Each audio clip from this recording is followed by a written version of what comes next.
umubyeyi usibye kuba umubyeyi yari n'inshuti yanjye by'umwihariko ni umubyeyi wari active umubyeyi ukunda gukora umubyeyi ukunda abantu yagiraga urukundo n'ibyo byamurangaga cyane ntabwo yadukundaga twebwe twenyine nk'abana be yadukundaga muri rusange abana yakundaga abana biga cyane akatubwira ko kwiga ari ibintu umuntu agomba gukora mu buzima bwe kandi akadutoza no kubikundisha abandi ntabwo iteka wasangaga adukangurira kwiga no gufasha n'abandi naho dukuriye kenshi hari n'igihe wasangaga yikoreye imitwaro y'abana batiga akabafasha abashoboye gufasha abadashoboye ugasanga natwe ariho arabidukangurira ugasanga hari igihe akubwira ati umwana kanaka yabonye ishuri ariko yabuze ibikoresho byo kwiga ati ndagira ngo mumfashe kenshi cyane wasangaga adushyiraho uwo mutwaro afite igihe cyose nabaga mfite umwanya wose numvaga ari umuntu ngomba kuza kureba ntabwo namuburiraga umwanya kuraza kenshi tukaganira mama rero ni umubyeyi nk'abandi babyeyi bose yadutoje gukundana adutoza ikinyabupfura adutoza ibintu byiza byo kubana n'abandi mama afite byinshi namuvugaho mama ni umuntu waradukunda akadukundira n'inshuti nk'ubu inshuti zanjye zose ntekereza ko azifata nk'uko yamfataga ikindi navuga kuri mama ni umuntu wari uzi kwihangana cyane mu bihe byose ari ibyiza ari ibibi byose wabonaga azi kubyifatamo icyo navuga cyane yabayeho arwara ubuzima bwe yararwaye cyane kandi arwara indwara zikomeye ariko ukuntu yihanganaga nabonaga bidasanzwe, yabaga afite ingufu. Nkanjye nagize imana zo ku igihe kinini yabaga arembye, ninjye wagaragaraga, ninjye wahitaga wintervene kuko abandi bonaga bafite ubwoba ko njye nkahita, ariko nanjye cyanzanaga nta bundi bushobozi. Mama nawe muzi ingufu, ni ukuvuga ngo yabaga yarembye nabaga nzi ijambo ndi bumubwire agahita agira ingufu, ku buryo ndibuka sinzi yabaga yarembye cyane, noneho za ngufu muziho nanjye nkashaka kumukoresha ibintu bigatuma ahari sinzi, kuko ndibuka ari nko muri Faisal yari arembye, ariko nkajya mva mama wowe muzi ingufu nyinshi ntabwo ushobora kugira icyuba, akambwira ati simbasha guhagarara, ntoya urahagarara kandi urabizi. Yakumva icyizere mufite agahita abyuka, yabyuka ajya gushinga ibirenge bikanga, ateka mande nicare, ntungawe mama wowe urabizi rwose ufite ingufu kandagira, ubwo agakandagira nyine yihangana kubera nabimubwiye kandi abonamo ko mufitemo icyizere, akicara nk'iminota 2, noneho nkahita ngira umutima utuje nti mama buriya yorohewe, akongera ati ngaho ndyamisha, noneho bigatuma mukoresha cyane, numva ko kuri za ngufu muziho n'ubushobozi nabaga muziho, ariko nawe akagerageza kumfasha nyine akabinkorera, noneho nkumva umutima wanjye uratuje. Tante yari umumama ufite ibigwi byinshi, yari umumama w'urukundo rukamije rwinshi, yari umumama ugeraho ukumva uraruhutse, yari umumama utuje, umumama w'imico myiza, nakundaga ukuntu atuza, ngakunda ukuntu ibintu byose kuri we byoroshye. Nagiye nganira nawe ibintu byinshi bitandukanye, nakundaga kumusura, inzira zanjye zose nabaga numva zigera ahangaha, nakundaga kumunyuraho. Tante mukunda cyane mu bihe bya nyuma ya Jenoside, yari umumama wiyemeje kwakira umwana wese mugana, agakunda umwana wese winjiye mu rugo rwe adatoranyije. Yafashe inshingano zikomeye nyuma ya Jenoside, ababyeyi bari baritabye Imana benshi nko mu muryango, abana benshi banyuze iwe, barahabaye, barahakuriye, barahanezereriwe. Nutarahabaga iyo yahanyuraga gusa akakuganiriza akakubwira amagambo meza, wumvaga utuje ubonye umumama ukwitayeho. Njye namukundaga cyane kubera ko hari udutire tumwe afitanye na mama, nk'iyo namugeraga iruhande agaseka nabonaga inyinya ye nkumva ndatuje, nkumva niboneye mama, bikampa amahoro bikananezeza. Ikintu cyanshimishije, yabayeho igihe kinini ashima Imana, yakunze gushima Imana mu myemerere ye, we yasenga mu Katolike, yajyaga agira igihe ari na muzima ameze neza agasaba misa zo gushima Imana, akavuga ngo agomba gushima Imana ko akiriho, agomba gushima Imana ko yamuhaye abana, ko yamuhaye umugisha mu bana. Rwose n'ibintu yajyaga akora kenshi cyane, izo misa yazisabaga. Ikindi kintu numva navuga nishimiye ni uko ntabwo mama yigeze agira ubwoba bwo gupfa. We ubwe twayaga tuganira akatwibwirira ngo ngewe ngo igihe Imana izaba yarampaye ko abana banjye bakura ntagirwa mu ziko, ngo igihe cyose izamuhamagarira zishima. Ni muri ibyo bihe rero yaratubwiraga ati Imana nishaka izamuhamagare, kuko mbayeho imyaka myinshi nshima Imana ko yangiriye neza, nshima Imana ko ntacyo itankoreye. Buri gihe yaravugaga ati niyo yampamagara nonaha napfa nishimye. Tante yari afite ikintu cy'urukundo ntazi ukuntu ngiye navuga. Yari afite umutuzo udasanzwe. Uwo mutuzo yarawubanye mu buzima bwe, ari muzima arawubana kugeza ku munota wa nyuma, ku isegonda ye ya nyuma yari atuje, isura ituje, yagiye size ukuntu nabivuga, ukuntu nabonaga ameze, nabonaga ari umumarayika uryamye ahantu wisinziririye. mwibukiraho n'ukuntu nazaga nka hano nkaza agahita ambwira utuntu kanaka bimeze gutya, abantu b'inshuti kuko kure yakundaga abantu, kanaka bimeze gutya ugomba kujya kumusura, tugomba kujya ari muri bene wabo, ugomba mbese gahunda zose yagombye gukora agahita azimpa kuko atazibashije, ariko ukabona ko harimo urukundo, ibyo atabashije gukora mbimukorere, ariko nabimukoreraga kandi akishima ku buryo yageraga urukundo akumva ko nta kintu kigomba gupfira aha muri bene wabo, agomba kumenya ko nta kibazo kirimo, akunze uyu nguyu ujya kumureba. Ni umuntu rero waranzwe n'urukundo cyane, no muri bino bihe by'uburwayi bwe ngewe nagize amahirwe yo kumurwaza cyane bya nyuma. Iteka niyo yabaga arembye, ariko iteka yishimiraga abantu bamusura. Yabaga arembye nkamubwira nti uyu munsi reka uyu munsi wakoze dialyse urarembye, ntabwo numva nifuza abantu bagusura, ko yabaga ananiwe pe afite intege nke, ariko agahita mpakanira akambwira ngo reka abo bantu bansure. Yakundaga rero abantu, yari afite ikintu cyo kubabarira muri we, nta kintu cyamuguraga, nta kintu cyakomeraga kuri we. Yari umuntu w'umukristo usenga. Ndibuka yigeze kurwara, ngira ngo Chantal yaravuye kwa muganga mpageze, ababara afite ukuntu ababara, noneho arambwira ati kandi ubu ngubu wabona igihe nzapfa muzarira. Ndamubwira nti tuzabuzwa n'iki kurira, ntituzarira cyane ahubwo. Arambwira ati ndabasabye ntimuzarire kuko jyewe aho nzajya ntabwo nzabanyoboza, nzaba ngiye ahantu nzi. Ati mumbabare rwose ibyo byo kurira mu bikura, ati jyewe nzaba ngiye ahantu nzi sinyoboza. Icyo kintu cyamaye garanti ko tante ari umukristo, afite ubukristo muri we, kumva ko ubundi abantu iyo umuntu agihumeka atinya urupfu. Tante ntabwo yigeze atinya urupfu, yahoraga avuga ati igihe nikigera nyine nzagenda kandi aho nzajya ndahazi. Tante nzamukumbura njyewe, nzamukumbura ku bintu byinshi, nzakumbura telefone ye.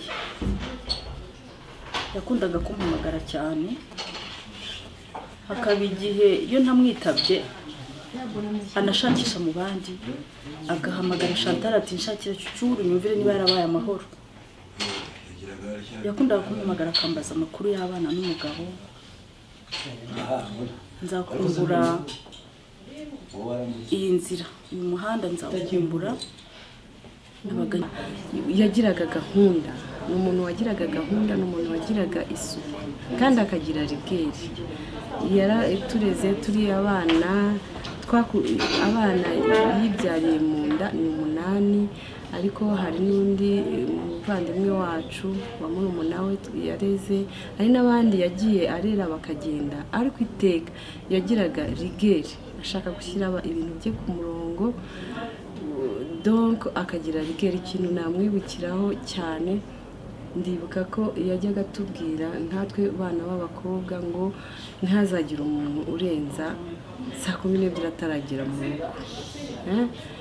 Ibyo bintu rero narabimukundiraga kuko hari ahantu naje kubona yuko ni discipline y'umubyeyi, discipline y'umubyeyi. Yakundaga umuntu ugendera kuri gahunda ze. Kuba rero iyo rigeri yagize nkatwe yareze, turayimushimira kuko yatumye tuvamo abantu. Mama yari umubyeyi ugira rigeri, ni ukuvuga ngo yakubwiraga niba akubwira ngo utahe saa 12 ugasa ntutaye iyo saha, mwana bipfaga cyane. Noneho kugeza n'ubu twashatse abagabo yashaka ko ugendera kuri amategeko ye. Wamubwira ati najya aha natinze, ati ntasoni mugashaka kubirwanira, ariko mbona byaduhaye ikinyabupfura kuko iyo ugiye nk'ahantu y'amasaha akagera, kwa ko numvaga ko muri umurakaze, wumva ko no mu bana biri umurakaze, bigatuma ujya ku murongo. Nuvuga ngo iyo nkoze ikosa nta n'ubwo niko tubanyita ngo mama aranyica, niwe mpita ntekereza ko yabyara ndi twavuga ati ukoze ikosa uri umwaka ufite mama aranyica. N'ubu iyo nkoze ikosa ntabwo nshobora gutekereza umugabo wanjye cyangwa undi mpita ntekereza mama aranyica, ko mba nzi ngo nkoze ikintu kitamushimishije kandi kidashimishije abandi. Ku wa gatanu ari bwitaba Imana, nagiye kumureba kwa muganga, nkajya mubaza nita wamenye, ntabwo yabashaga kuvuga, ariko yakoze sinye anyereka ko yamenye. Ako kantu numva karangumye mu mutwe, iyo sinye yakoze ukuntu yazunguje umutwe, numva karangumye mu mutwe. Uriya mugoroba ntabwo nigeze mubonamo umuntu uri bwitaba Imana. Kuwa gatandatu mu gitondo nibwo navuganye na Jacqueline, arambwira ati mama ameze nabi, njya kwa muganga. Nagezeyo, cyo nakoze ni kimwe, narasenze mbona ko ibintu bikomeye, ariko Imana igihe kigeze ikora umurimo wayo. Hari ikintu muri iyi minsi cyagumye kungarukamo, kandi mu gihe cyabaga sinari narigeze mbona ko ari ikintu gikomeye cyane. Tante yigeze kumbwira ngo arashaka kunsura, bifata nk'ibintu byoroshye nkanamubuza. Wese uransura ubwo ufite imbaraga, ngo yangu ndashaka gusura n'abana. Aza kumpamagara arambwira ati Chantal namubuze ngo nzane, ariko byanga byemera ndamubona ejo nzagusura. Tante yaraje aransura, mu by'ukuri yari yaratangiye kurwara cyane, ariko yafashe uwo mwanya waransura. Ndibuka ukuntu yambwiye mubujije kuza kunsura, yarambwiye ati ariko ubwo ndamutse mpfuye mama wawe nazamubwira iki ntaragusuye. Yazanye na Chantal baransura, bavuye mu misa, ndishima ndanezerwa, birirwa mu rugo, igihe kiragera barataha. Ntabwo nabitinzeho cyane, numvisha ari visite isanzwe, ariko uyu munsi nibwo nsubize inyuma ngasanga ya visite itari isanzwe. Tante yagiye adusezera buhoro buhoro, ariko ntabwo twabimenyaga. Uriya muntu ugira impuhwe, kuko ndibuka hari umuntu w'umusaza wari wararwaye w'umukene pe, Eugenia agashyushya amazi akajyana mu kajerekani, akagenda akamwuhagira, akamusiga imyenda, akayitwika, akajya kumugurira indi. Urugo rwe rwagendwaga na buri wese, yaba umusaza, yaba umukecuru, yaba abana bose wasangaga bose batonze umurongo bagiye. Ikindi kandi nabwo muzo ni ukwihangana. Mu burwayi bwe twabanye kenshi tukamusura, ntabwo yigeze agaragaza kubabara kwe, ahubwo yarakurebaga agaseka, akishima, ntakore ko ababaye. Zina abana bamwakaga 8 bakamutera hejuru, akaza kandi akabikemura bigakunda. Ongera kumukunda cyane, afasha Natalia. Umuyaga wamusenyeye inzu, Natalia nari namucumbikiye, noneho akajya hamusanga aramufasha, ndetse yafashaga n'abakene cyane, yakundaga abakene cyane. Icyo kintu cyane cyane mwibukiraho, akagira n'inama abantu, nicyo cyane mwibukiraho. Eugenia yakundaga gufasha abantu, waba udafite amafaranga ukagenda ukamubwira uti byanyobeye, ukabona arayaguhaye. Wajyaga iwe ukahavuriye, ukahavunyoye. Abantu benshi b'abaturanyi bacu yabahaga imyenda, yarabafashaga muri make. Yangaga cyane, yangaga umuntu umubeshya. Iyo wamubeshyaga mwabaga abanza, kandi agakunda umuntu umubwiza ukuri. Ibindi yakugiraga inama, ntabwo yakundaga abantu bashowe ingofu, kwerekana ngo ufite hari ikintu abashaka ugire future nziza. Niyo mpamvu akugira n'inama zikubaka. Yagiraga isuku cyane ku buryo mwarabipfaga no mu rugo araza akagusura, akazenguruka inzu akubwira biteye ibi n'ibiki, ko mbona bimeze gutya na gutya, ukaza kumureba, ukaza ko mbona wambaye nabi n'ibiki, ku buryo ikintu cy'isuku cyo twakigonganiragamo kenshi cyane. Ariko noneho nzajya gikurikiza nk'uko yakundaga ko binyereka. Yari mama namwitaga mama ko twabanye igihe kinini cyane kuva ndi umwana, ariko ubundi ni tante.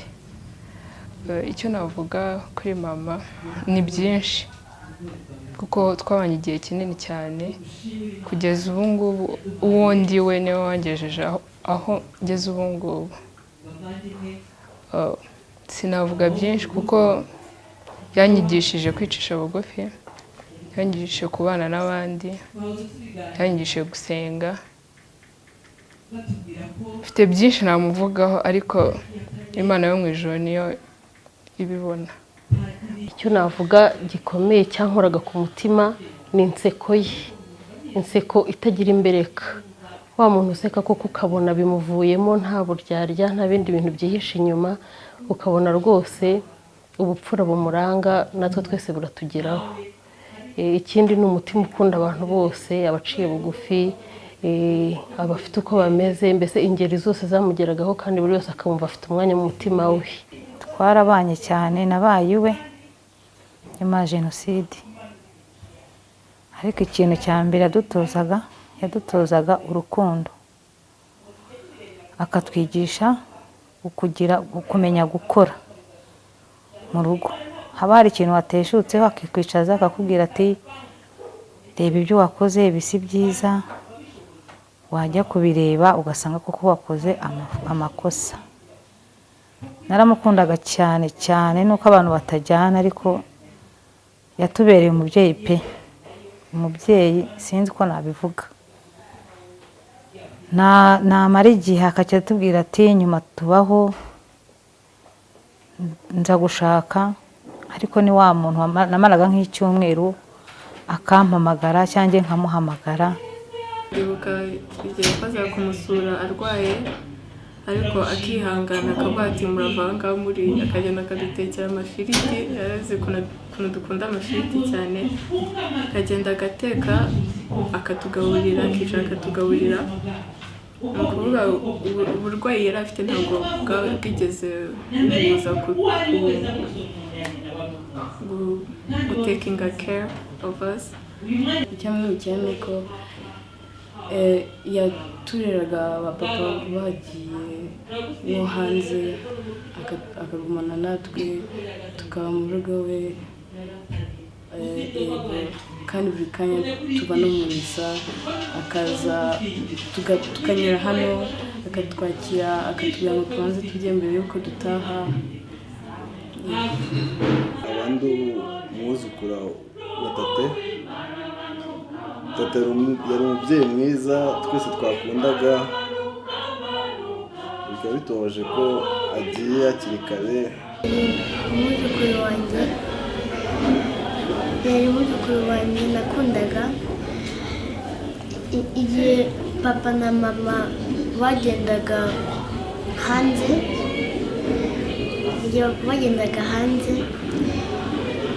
niwe wakoraga fone ya mama na papa. Yarayikoze neza, neno atugeza hano ho turi.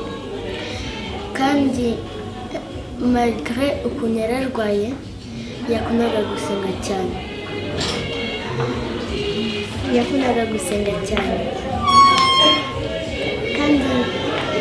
Kandi yaragiye vuba cyane,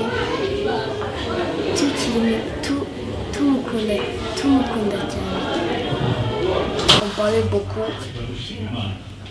C'était comme une deuxième mère pour nous. Elle me faisait rire. Yambaye hafi mu bihe byose, ari mu byiza, ari no mu gihe cy'imibabaro, yahoraga ari umuntu yicaye iruhande. Kumubura rero kuri jyewe ntabwo ari ibihe binyoroheye.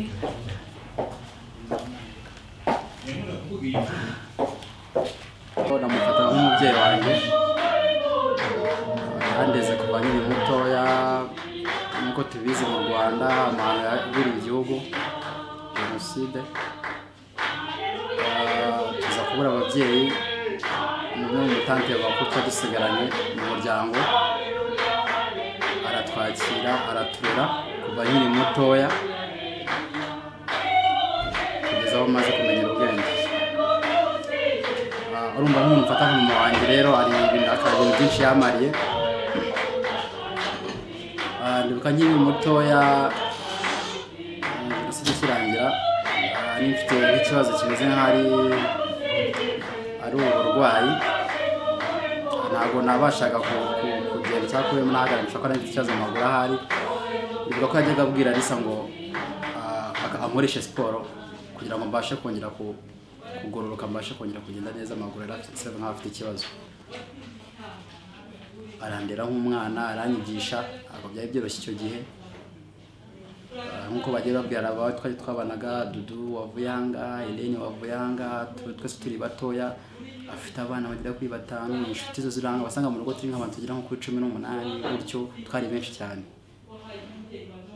Kandi simbajije ngo wenda ngo yakoraga hehe, sinzi icyo nakubwira. Gusa icyo nzi cyo twarigaga, tukarya, kandi tukarya neza, tubayeho neza cyane. Iyo umuntu amaze gukura nibwo ugarura ubwenge, ugatekereza ku bintu biba byarabayeho, ukaba ari bwo ubona agaciro kabyo. Imana ishimwe ko agenda narabimubwiye, naramushimiye ibyo yadukoreye, ni kuri njye ibintu by'agaciro kenshi cyane. Hari byinshi mwibukiraho. Nakuze ntangira kwiga ishuri, ntabwo nakundaga ishuri, ku buryo byamusabaga ko mu minsi mike buri byamusaba kugera ku ishuri kugira ngo aze kureba ko ndimo ndiga. Akenshi wasangaga nanakaruse, ariko amba hafi. Ndavugishije ko iyo aba atari we, narabonaga n'undi mubyeyi udashobora gusiporta umwana nk'uwo nguwo, ntabwo ntekereza ko nari kuba ndi ku rwego ndi ubu ngubu. Yaramfashe mu masomo yanjye, ndi umwana muto ntakunda kwiga, birangira mbikunze, ndanabishobora, ndetse icyo ni ikintu mwibukiraho rwose. Mu rugo yakundaga kunyaha, ko niba nibuka neza niko bajya bambwira ushobora kuba nari umunyamafuti, ariko mu mafuti yanjye yose nabanye nawe, kandi aranyihanganira, andera nk'umwana we, ndayimushimira. Nta kintu nabasha gukora ngo mushime n'ubu ngubu, si ko bitanashoboka. Gusa imirimo yakoze nizera nashidikanya ko Imana izamumuhera umugisha. Her death has been the hardest thing I ever had to deal with. Like, she was my lovely mother, and we will always respect her. We will never forget what she taught us. All the things you went through she had a hardship. Anyways, I just wanted to tell you that I will miss you. And the way we used to go after church, we used to go to visit her, and we found her sleeping, and then she had the courage to come tell us that. So she had the courage to come tell us that we're not going home if we didn't eat, and then she puts food on the table, and then we eat, and then she used to invite us to have dinner with her, and we even used to sleep over. And the greatest thing is that, like, when my parents went in another country, she was the one and the unique one to keep keep us. Yeah. Yari umuntu ushobora kugwana icyo yashakaga, kandi yari n'umuntu ukunda guseka, akunda kutubwira neza, akatubwira inkuru za kera z'ukuntu ibintu byabaye. Tante Eugenia rero yari umubyeyi mwiza pe, yarangwaga n'urukundo, akagira impuhwe, mbese sinabona uko mbivuga kuko kumuvuga birangora. Tante Eugenia yari wa muntu wakirana buri wese, atarobanura, akamwakirana urugwiro. Ubwanjye by'umwihariko rero hari ukuntu yankundaga pe, nanjye nkamwiyumvamo. Yewe nubwo yarananijwe n'umubiri, ariko yajyaga aza yaramaze kwimukira aha, yagera aho yari atuye, b'abana bahari bakamurondata nkabona agezeho. Cyangwa akantelefona akambaza ati umeze ute? Ibyo bintu bikanyubaka, kuko mama amaze kwitaba Imana yaramusimbuye kandi barabima. Ibibazo byanjye byose akabimfasha akangira inama nziza. Mbese muri make hari ibintu bibiri namwigiyeho ikintu cyo kwihangana no kubabarira. Ni ukuri agiye ari umwere kuko nta mutwaro ajyanye ku mutima. Abantu bose yarazi kubabarira, yarazi kwakira buri wese kandi yarazi guha buri wese agaciro akwiye. Sinshidikanya rero ko umubyeyi wacu ari aheza mu ijuru, yasanze abandi ubu nta kibazo agifite. Kandi natwe twabasize umurage mwiza yadutojeho urukundo, nuko kubabarira, burya kubabarira ni impano idasanzwe. Ni ukuri tuzakomeza kubizirikana igihe cyose tuzaba twibuka Eugenie tante, tuzajya twibuka ko tugomba no kugira impuhwe, tukamenya kubabarira, tukamenya no kwihangana, ko ibyo yarabidutoje. Ubundi rero ntabwo navuga byinshi ko birangoye. Imana imwakire mu bayo, aruhukire mu mahoro. Reka ndekere ibyo numva biri kumvuna kubivuga, ni byinshi pe, byankoreye ni byinshi. Uzi ko n'igihe yari yaragiye hanze ntabwo ashobora kumara ukwezi atampamagaye wambaza tumeze ute. Rero kuba tumuzi ni ibintu bigoranye pe kubyakira, ariko mundi baravuga mu Kinyarwanda ngo nyine umuringa yaraje utega akaboko. Buriya n'Imana yaramukunze nyine, niyo mpamvu yamwisubije. Umubyeyi wacu yambereye umuntu ukomeye mu buzima, yampaye Imana ikomeye, yambyariye umugore kandi ashyingira umukobwa witonda cyane. Yari umubyeyi ugira imico myiza kandi usabana cyane kandi ugaragaza ko ari ku mutima. Nagize amahirwe yo kubana nawe mu gihe kingana n'umwaka, mu gihe cy'uburwayi yari afite, tubana mu nzu hamwe. Yari umuntu ugira kwihangana, akagira impuhwe kandi akagira no kubabarira. Ibyo biri mu byo yanyigishije. Ku muryango wanjye by'umwihariko tubuze umuntu w'ingenzi kandi wari udufitiye runini. Ndamubaratiye, ndamubashimiye kandi mwifurije uruhuko ridashira. Imana imwakire mu bayo. Biragoye cyane kumva ko tate adusize, kuko yari umubyeyi ku bantu benshi, bereye kuri ba mama natwe abuzukuru, inshuti n'abavandimwe, twese yatwitagaho. Ndabyuka rwose kuva namenya ubwenge nabaga nzi yuko ndi bugiye kwa tate akantekera ifiriti, kuko yabaga azi yuko twese tuyikunda cyane. Ko yajyaga nambwira ngo ndananutse cyane, nagiye ntabasha no kumwereka ko nongeye kuzana amatuma nk'uko yabishakaga. Ariko buriya Imana nayo yashatse kumwitaho, iramuruhura kandi abizi neza ko ari mu ijuru. Ariyo mpamvu mfite imbaraga kandi mfite no kwizera yuko nta kibazo na kimwe afite ubu ngubu. Ariko tate yari umuntu mwiza cyane rwose, kandi tuzahora tumwibuka kandi tunamukunda. Kakaburani kaboneke n'inyino, kakaburani kaboneke n'inyino, kakaburani kaboneke n'inyino. Mama, mfite byinshi nkibukaho, mfite byinshi nakagombye kuvuga, ariko ndavuga bimwe by'ingenzi nkibukiraho. Wari umumama ufite urukundo, wadukundaga urukundo rwinshi tutashidikanyagaho. Wakundaga abantu utarobanuye, wakundaga imfubyi, wakundaga gufasha kandi wahoraga unezerewe. Ndibuka ubwo twavuganaga bwa nyuma, wari unanijwe n'umubiri, wari ufite ububabare bwinshi, ariko wanyuzagamo ugaseka kugira ngo wumve mu mutima.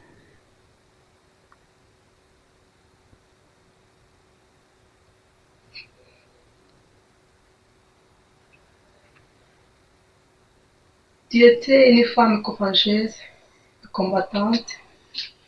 Iyo washakaga ikintu wari ukagaruka ukigeze. Wari intwari muri byose,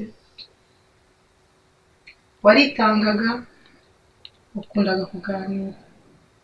wakundaga kumva wababaye, wari umubyeyi utagira ukuzi. None ku munsi nk'uriya umwami yarategetse, natwe tugomba kumvira.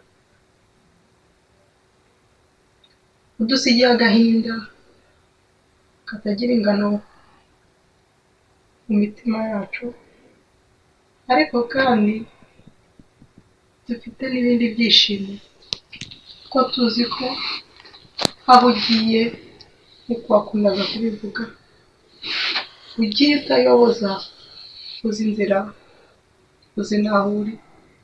Akaba ariyo mpamvu tudashidikanya aho uri kuri uyu muntu. Tuzagukumbura, nzakumbura iyo nseko yawe itagira uko isa, ariko ndashima Imana yampaye Danica ikamuma musa. Yasetse ndakubona, nareba uruhanga rwe ndakubona. Ndashima Imana yakuduhaye kugira ngo dushumbushe. Dora azagukumbura,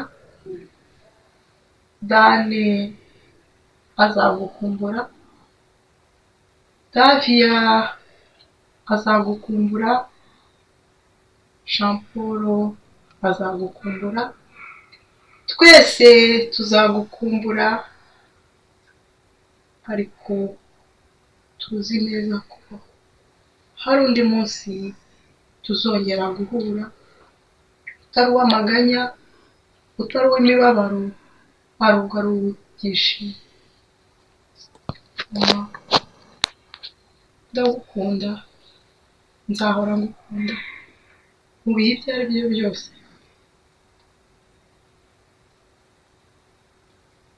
Usigiye agahinda ku mutima wanjye, ariko usigiye n'ibyishimo bitagira ingano, kuko nzi neza aho uri unezerewe, kandi aho uri urimo kudutegurira ibyiza kugira ngo tuzabibaremo ubuziranenge. Ndagukunda, nzahora ngukunda, iruhukire mu maboko ya Nyagasani. Ndagukunda cyane. Tate yari umubyeyi w'urukundo, yari umuntu ukunda abantu bose, agakunda umuryango we, ariko kuri njyewe k'umwihariko yari n'inshuti magara. Yari umuntu twaganiraga, nkamubwira ibyo nshaka byose, nkamwisanzuraho, akanyumva, akantega amatwi, ndetse nawe akambwira ikimubabaje, ikimushimishije. So kuri njyewe ni nk'aho mbuze umubyeyi mukuru, nkabura n'inshuti yanjye magara, ariko nk'uko yahoraga bimbwira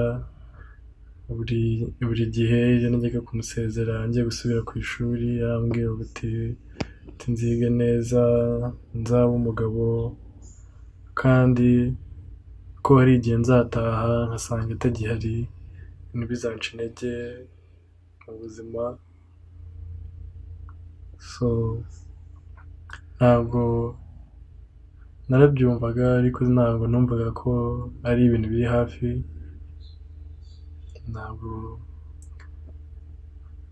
Ntabwo nari nzi ko ari n'ibintu ndetse bishobora kuba,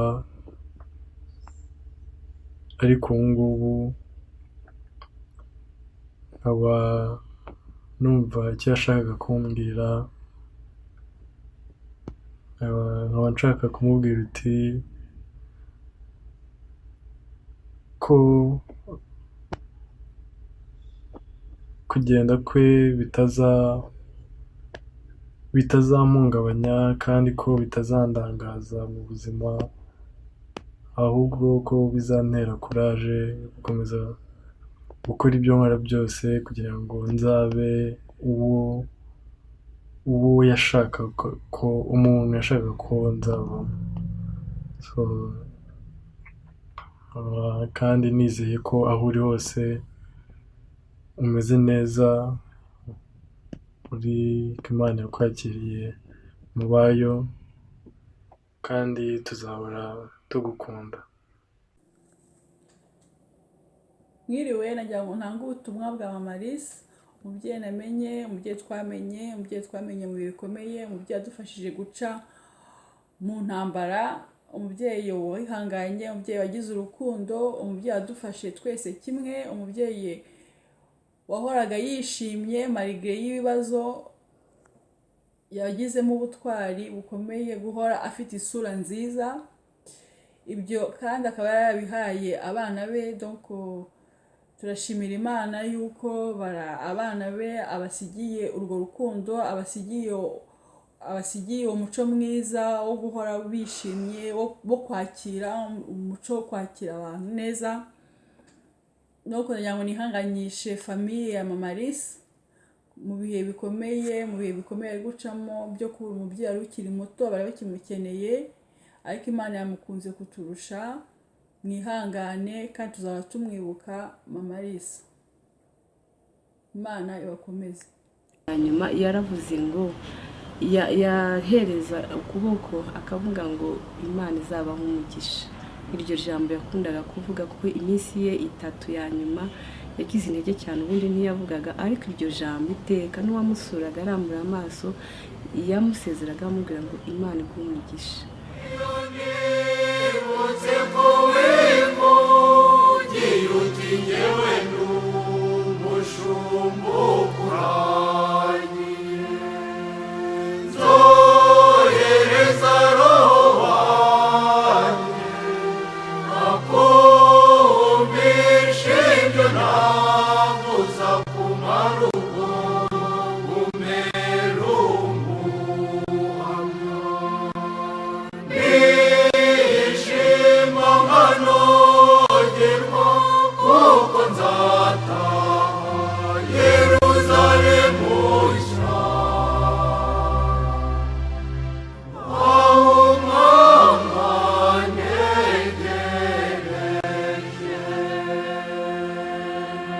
Yasezeranije kuzanjyana kwa data, maze nezerwe musingize murorija.